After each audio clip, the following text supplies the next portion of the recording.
Биыл желтоқсан көтерілісінің болғанына тұп-тура 40 жыл. Бодандық бұғауынан босап, қазақ елінің азаттық алуына түрткі болған қасіретті оқиға еш уақытта ұмытылмайды. Алайда 40 жыл өтсе де біз қанды көтерілістің бас қаһарманы Қайрат Рысқұлбековтың өліміне қатысты шындықты біле алмадық. Ресми деректе ол өз-өзіне қол салған деген сөз ғана айтылады. Бірақ мұқым жұрт бұған әлі күнге дейін сенбейді. Оған себеп те бар.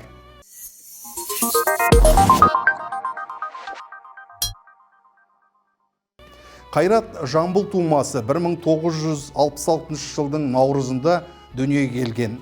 Анасы сауыншы, ал әкесі бақташылық жұмыстарымен айналысқан.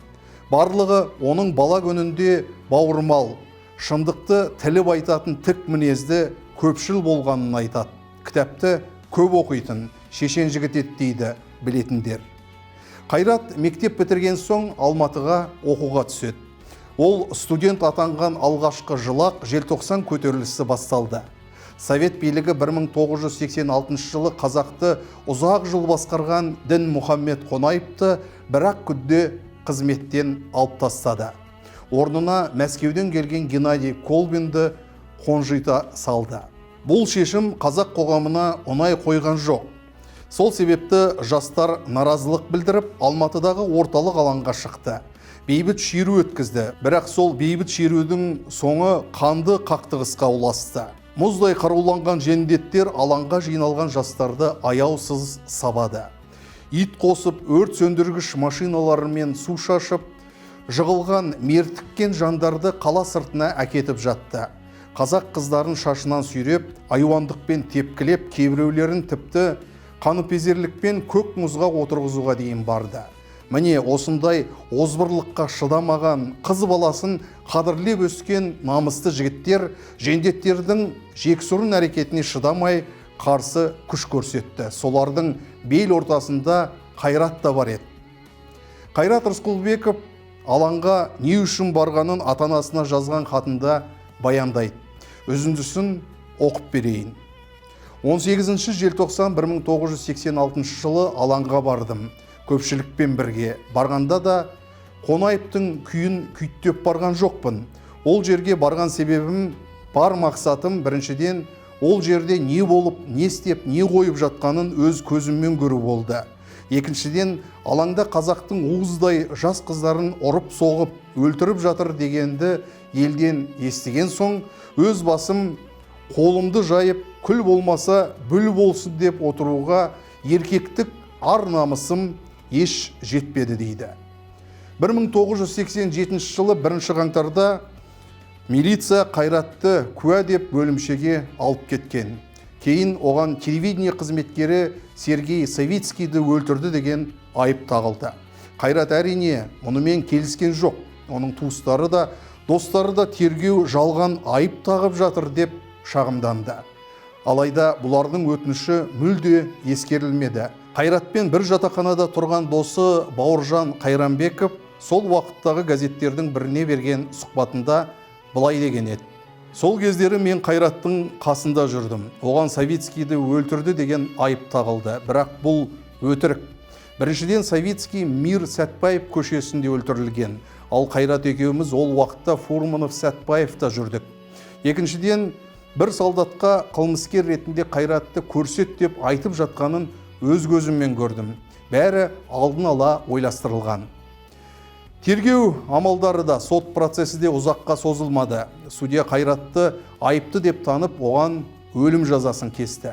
Сот шешімі бойынша Қайрат өзінің жақтастарымен бірге Савицкийді өлтірген, 9 автокөлікті өртеген, 152 машинаны зақымдаған, 326 милиционер мен 196 солдатты жаралап, мемлекетке 302.644 рубль зиян келтірген. Егер Қайрат мұның барлығын бір күнде жасаған болса, фантастикалық фильмдердегі батырлардың өзі әдірәм қалары анық. Ақыл есі дұрыс адамның мұндайға сене қоюы екі талай. Сот шешіміне халықаралық ұйымдарда наразылық танытты. ақш, Польша, Венгрия, Чехословакия саясаткерлері, ақын жазушылары мен ғалымдары КСРО басшысы Михаил Горбачевқа үндеу хат жазып, қайратты атпауды талап етті. Тіпті Польшадағы ынтымақтастық оппозиция тобы Рысқұлбековтың құрметіне пошта маркасын жасап шығарды. Батыстың осындай қыспағынан кейін 1988 жылы 28 сәуірде Қайрат Рысқұлбеков КСРО басшысы Михаил Горбачевтың бұйрығымен кешіріліп 20 жылға абақтыға қамалды. Қайрат Рысқұлбековтың жазасы 20 жылға ауыстырылғаннан кейін ол кесімді жазасын Свердловскідегі түрмеде өткізу керек еді. Алайда оны Семейдегі абақтының біріне қамап қояды. 21 камераға, яғни өлім жазасына кесілгендерді қамайтын камераға тоғытып тастаған. Қайрат әу баста сол камерада жалғыз отырды. Кейін цыган деген лақап атымен танылған қандықол қылмыскер Кузнецов пен шовинист Леонид Власенко дегенді қасына алып келеді. Көп ұзамай Қайрат қайтыс болды деген суыт хабар елге тарады. Тергеу қорытындысында Қайрат сол Власенконың майкасына асылып қалды деп көрсетілген. Алайда марқұмның заттарын түгендегенде оның сөмкесінен өзінің тап-таза 2 майкасы бары анықталды. Егер Қайрат шынымен өз-өзіне қол салған болса, біреудің кір киімін қайтеді. Бұл бірінші күдік. Екіншіден, неліктен жалғыз отырған адамның жанына ұлты басқа қылмыскерлерді әкеп отырғызып қояды. Совет билігі міне осы екеуінің қолымен от көсеген. Қайратты өлтірсеңдер, жазаларыңды жеңілдетеміз деп әлгілерді алдаған болуы керек. Үшіншіден, қарауыл қайда қарады? Күндіз түні төңіректі күзетіп жүретін олар қалай ғана сол сәтті байқамай қалған. Бұл сұрақтарға мардымды жауап берген әлі ешкім жоқ. Қайраттың аты тергеу кезінде елге таныла бастаған. Барлығы оны әділетсіздіктің құрбаны деп есептеді. Қайратқа қастандық жасап жатқанын білді. Осыдан кейін қазақтар керісінше рухтана бастады. Ал советтік жүйе Қайратты өлтіріп тастасақ, қалғандары қорқып қалады. Сөйтіп бірден басылады деп ойласа керек. Содан кейін ол кездегі билік адамдарды оңды-солды қамап жатты. Заңды белшесінен басты. Егер Қайрат тірі қалса, оның ісін халықаралық ұйымдар сөзсіз зерттейтін еді. Сол кезде бар шындық бәлкім белгілі болар еді. Ал совет билігі мұны қалаған жоқ. Әлем алдындағы беделін түсіргісі келмеді. Сөйтіп, қалайда Қайраттың көзін құрту керек болды. Олар тіпті Қайрат қайтыс болғаннан кейін мүрдесіне сот медициналық сараптама жасауға тыйым салды. Өлі денесін туған туысқандарына көрсетпей бірден жерлеп тастаған. Шамасы ұрып соғу белгілері бар болса керек. Соны жасыру үшін әдейі жылдам жерледі деген болжам бар. Тағы бір мәселе. Қайрат өлерден бұрын туыстарына хат жазыптымыз. Онда ол өмір сүруден шаршағанын айтыпты делінеді. Алайда ата-анасы ол хатты Қайраттың жазғанына күмән келтірген.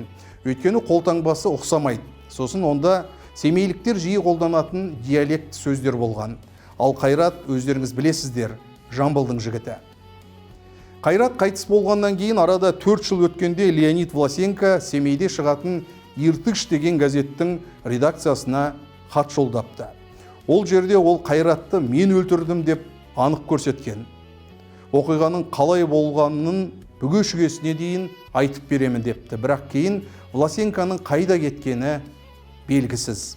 Оны редакция журналистері біраз іздеген, Семей түрмесінен таппаған, шамасы басқа өңірге айдап жіберген болуы керек, немесе оны әлдекімдер өлтіріп тастаған болуы бек мүмкін. Байқасаңыз, сұрақ көп. Соларға жауап табатын кез әлде қашан жеткен. Біздің буын ақиқатты білуі керек.